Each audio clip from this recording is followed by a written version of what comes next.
इंटिएशन कहानी की शुरुआत एक होम कमिंग पार्टी को दिखाते हुए होती है जो यूनिवर्सिटी के बच्चे करते हैं फ्रेशर्स के लिए, जिसमें हमें फीमेल्स और मेल्स के अलग अलग ग्रुप दिखाए जाते हैं। और इस पार्टी में हमें एक अजीब बात पता चलती है कि यहाँ जब भी किसी लड़के को यूनिवर्सिटी में कोई लड़की पसंद आती है तो वह उसके इंस्टा की फोटो पर एक्सक्लेमेशन मार्क का कमेंट कर देता है, जिसका मतलब होता है कि वो लड़का उस लड़की को हुकअप के लिए बुला रहा है। अब हमें पार्टी में 3 दोस्तों को दिखाते हैं जिनका नाम होता है एलरी, काइली और सेलिन। फिर हमें एलरी के भाई वैस के बारे में पता चलता है और वैस का रूममेट होता है डेलन और उसका दोस्त होता है बीयू। अब काइली पार्टी में कुछ ज्यादा नशा कर लेती है और फिर नशे में वो वैस, डेलन और बीयू के साथ एक रूम में चली जाती है और फिर बाद में एलरी और सेलिन काइली को उस रूम से बेहोशी की हालत में घर लेकर जाते हैं। पर यहाँ एलरी को यह समझ नहीं आता कि काइली को वह तीनों लड़के रूम में अकेले लेकर क्यों गए थे। अब एलरी वैस से इस बारे में पूछती है कि वो काइली के साथ उस रूम में अकेले क्या कर रहे थे, लेकिन वैस कोई भी रिप्लाई नहीं देता। और फिर जब नेक्स्ट डे एलरी ब्रश कर रही होती है तो उसे काइली की फोटो के नीचे वैस का एक्सक्लेमेटरी मार्क वाला कमेंट दिखता है। और फिर सेलिन एलरी को आकर बताती है कि काइली ने उसे बताया है कि उसे ऐसा लग रहा है कि रात में उसके साथ कुछ गलत किया गया है। अब एलरी वैस से सब के बारे में बात करने जाती है पर वैस उसको कुछ भी नहीं बताता और उन दोनों में लड़ाई हो जाती है और फिर बेस अपनी स्विमिंग ट्रेनिंग के लिए निकल जाता है। अब घर पर सेलिन काइली से वो सब पूछती है जो भी उसके साथ पार्टी में हुआ था, पर काइली को कुछ भी याद नहीं होता।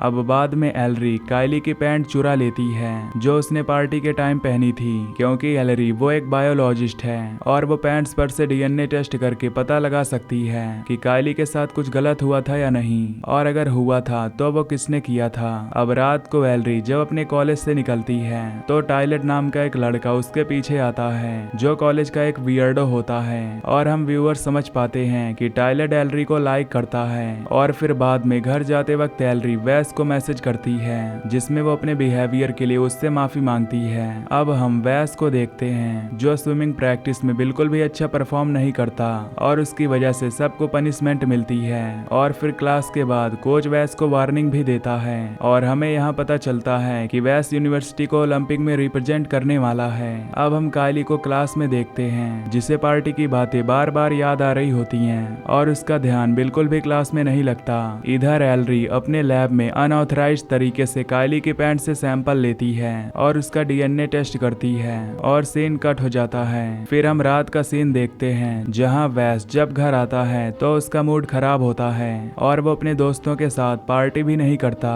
और सीधा अपने रूम में चला जाता है। अब थोड़ी देर बाद डेलन भी रूम से चला जाता है और पार्टी के लिए जो दोस्त घर आए थे वो सब भी अपने अपने घर चले जाते हैं। अब वेस अपने सारे मैसेजेस का रिप्लाई देता है और नहाने चला जाता है और जब वो नहाकर बाहर आता है तो वो देखता है कि घर से बाहर जाने के सारे रास्ते बंद हैं और तभी एक मास्क पहना हुआ आदमी उसे घर में दिखता है जो वेस पर अटैक कर देता है। अब वेस उससे बचकर भागता है पर वो किलर एक ड्रिल मशीन का यूज करके वेस को बहुत बुरी तरह मार डालता है। अब डेलन वापस घर पहुंचता है लेकिन उसका डोर लॉक होता है और तभी ब्यू घर के पीछे की तरफ से आता है और फिर वो दोनों घर के अंदर किसी तरह घुसते हैं जहां उन दोनों को वैस की लाश दीवार से टंगी हुई मिलती है जिससे बहुत बुरी तरह किलर ने मार डाला था। इधर हम एलरी को देखते हैं जब वो अपने लैब में अकेली होती है तो तभी एक पुलिस ऑफिसर और मार्टिनी नाम का एक ऑफिसर वहां आते हैं और यहाँ ऑफिसर मार्टिनी वो काइली का फादर होता है। अब पुलिस वाले एलरी को बताते हैं कि उसके भाई का मर्डर हो गया है और एलरी बिल्कुल शॉक हो जाती है और उसे इस बात का यकीन ही नहीं होता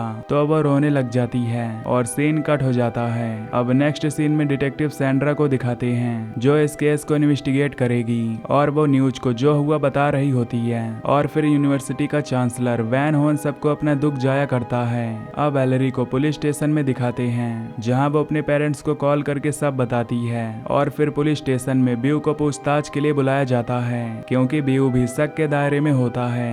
और जब डिटेक्टिव सैंड्रा ब्यू से सवाल जवाब कर रही होती है तो ब्यू का फादर थोड़ी ही देर बाद ब्यू को वापस घर ले जाता है और बोलता है कि वो अपने बेटे को इस सब का हिस्सा नहीं बनने देगा। अब सेलिन और उसका बॉयफ्रेंड मलिक एलरी के पास आ जाते हैं और फिर यूनिवर्सिटी का चांसलर भी आकर एलरी को सिंपैथी देता है। अब अगले दिन एलरी थोड़ी डिप्रेस्ड होती है और बाकी यूनिवर्सिटी की लड़कियां एलरी का ख्याल रख रही होती हैं और तभी एलरी के घर ऑफिसर मार्टिनी आता है। एलरी से पूछताछ करने के लिए, पर एलरी अभी रेडी नहीं होती।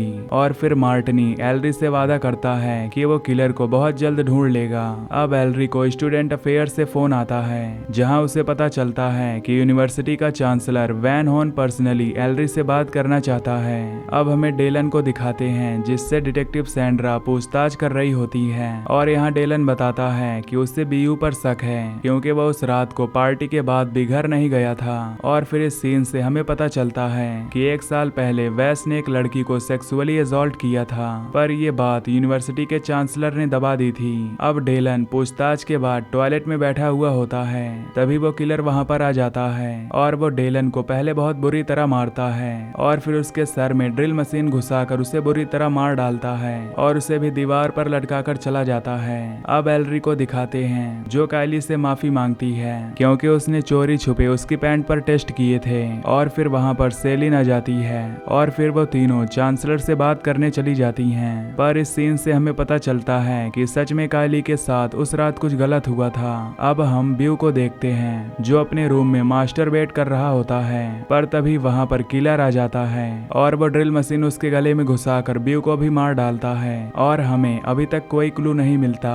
कि आखिर ये किलर कौन है और वो बच्चों को क्यों मार रहा है। अब एलरी, सेलिन और कायली चांसलर से बात करने पहुंचते हैं, लेकिन चांसलर सिर्फ एलरी को ही पर्सनली ऑफिस में बुलाता है। अब चांसलर एलरी से पूछता है कि उसने यूनिवर्सिटी की लैब में अनऑथराइज्ड टेस्ट क्यों किए, और एलरी चांसलर को सब सच बता देती है। और चांसलर बोलता है कि अगर ये बात कैंपस में फैल गई तो यूनिवर्सिटी की रेपुटेशन को खतरा हो सकता है, और इसलिए चांसलर एलरी को बोलता है इस बात को किसी को ना बताने के लिए। और हम व्यूअर्स यहाँ समझ पाते हैं कि यूनिवर्सिटी का चांसलर जो क्राइम्स यहाँ पर होते हैं उन्हें छुपा देता है ताकि यूनिवर्सिटी की रेपुटेशन खराब ना हो। अब कायली और सेलिन को दिखाते हैं, जो एक पार्क जैसी जगह पर बैठकर एलरी का वेट कर रहे होते हैं। तभी उन्हें टायलट वहाँ पर घूमता हुआ दिखता है, और जब टायलट उन दोनों से बाहर जाने का रास्ता पूछता है तो वो दोनों टायलट को इग्नोर करके बाथरूम में चले जाते हैं। अब बाथरूम में वो दोनों देखते हैं कि उनके फोन में वाईफाई नेटवर्क स्लो हो रहा है। और फिर कायली एलरी को लेने चली जाती है और सेलिन वापस वेटिंग एरिया में चली जाती है। अब कायली एलरी के पास पहुंचती है और वो दोनों देखते हैं कि अचानक ही उनके फोन में नेटवर्क आना बंद हो गए हैं। और फिर कायली और एलरी सेलिन को लेने चले जाते हैं। अब टायलर चांसलर के पास जाता है और वो चांसलर को बोलता है कि बाहर जाने के सारे रास्ते बंद हैं। तब टायलर और चांसलर बाहर जाने के सारे रास्ते चेक करते हैं, पर किसी ने सारे रास्ते लॉक कर दिए थे। और तभी किलर भागते हुए आता है और वो चांसलर को पकड़ लेता है और अब किलर और चांसलर की लड़ाई होती है। पर किलर चांसलर के पेट में ड्रिल मशीन घुसा देता है और उसे भी मार डालता है। और फिर किलर टायलट को भी पीट पीट कर बेहोश कर देता है। पर किलर को ये सब करते हुए सेलिन और एलरी देख लेती हैं और वो दोनों तुरंत ही वहां से भागती हैं। पर मेन डोर लॉक होता है और वो दोनों किलर से बड़ी मुश्किल से बच जाती हैं। अब किलर के दूसरी तरफ जाने के बाद वो दोनों फिर से भागती हैं और एक रूम में जाकर छुप जाती हैं, और वो रूम उस पार्क वाली जगह से अटैच होता है। तभी कायली और एलरी सेलिन को बाहर बैठा हुआ देखते हैं, तो वो दोनों सेलिन को टेक्स्ट करने की कोशिश करते हैं, पर नेटवर्क बिल्कुल गायब थे। तब एलरी सेलिन की तरफ उसे वार्न करने के लिए बढ़ती है, पर सेलिन अपनी जगह से उठ जाती है क्योंकि अचानक ही लाइट कट हो जाती है। अब सेलिन इधर उधर घूमकर नेटवर्क चेक करती है और अचानक ही उसके फोन में एक नेटवर्क आ जाता है और वो पुलिस को कॉल कर देती है, पर उसकी पुलिस से ढंग से बात नहीं हो पाती। और तभी किलर वहां आ जाता है और सेलिन फिर से छुप जाती है। अब वो किलर पार्क वाली जगह पर चांसलर की बॉडी को ठिकाने लगाता है और टायलट को भी और बुरी तरह मारता है। और तभी सेलिन के फोन पर एक मैसेज आता है जिससे वो किलर सेलिन को देख लेता है। अब सेलिन किलर से बचकर भागती है और एक स्टोर रूम में जाकर छुप जाती है। और जब किलर को सेलिन स्टोर रूम में नहीं मिलती तो वो वहां से वापस चला जाता है। फिर सेलिन स्टोर रूम का एक शटर थोड़ा सा खोलने में कामयाब हो जाती है और वो तुरंत ही वहां से निकलकर भागती है और मदद के लिए चिल्लाने लगती है। तभी हम उस किलर को देखते हैं जो कायली और एलरी वाले रूम की तरफ बढ़ता है और रूम के अंदर एलरी कायली को छुपा रहने के लिए बोलती है और खुद डोर के पीछे चाकू लेकर खड़ी हो जाती है। अब जैसे ही किलर रूम में एंटर करता है, एलरी उस पर चाकू से वार करती है और तुरंत वहां से भागती है और वो किलर उसका पीछा करता है। तभी किलर एलरी को पकड़ लेता है और उसे बोलता है कि तुम शांत हो जाओ, मैं तुम्हें नुकसान नहीं पहुंचाना चाहता। पर तभी कायली पीछे पीछे से आकर किलर को पकड़ लेती है और एलरी किलर की गर्दन में चाकू घुसा देती है। पर अब वो किलर अपना मास्क उतारता है और कायली, एलरी और हम व्यूअर्स चौंक जाते हैं क्योंकि वो किलर कोई और नहीं कायली का फादर ऑफिसर मार्टिनी होता है। और कायली तुरंत ही रोने लग जाती है और एलरी बिल्कुल चौंक जाती है। अब हमें कुछ सीन्स दिखाए जाते हैं जिससे हमें पता चलता है कि ऑफिसर ने ऐसा क्यों किया। हमें पता चलता है कि पार्टी के बाद कायली ने अपने फादर को सब बता दिया था जो भी उसके साथ रात को हुआ था और उसी के बाद से मार्टिनी अपनी बेटी का बदला लेना चाहता था। पर फिर उसे पता चला कि इस यूनिवर्सिटी में जितने भी क्राइम्स होते हैं उन्हें चांसलर छुपा लेता है और इसीलिए ही मार्टिनी ने सबसे पहले अपनी बेटी के गुनाहगारों को मारा और फिर चांसलर को भी मार दिया। अब पुलिस क्राइम सीन पर पहुंचती है और एलरी को अरेस्ट कर लिया जाता है और फिर मार्टिनी को हॉस्पिटल भेज दिया जाता है। अब नेक्स्ट सीन में पूरे सोशल मीडिया पर यह न्यूज फैल जाती है और फिर कायली को भी पुलिस पकड़ लेती है। अब एलरी अपना फोन खोलती है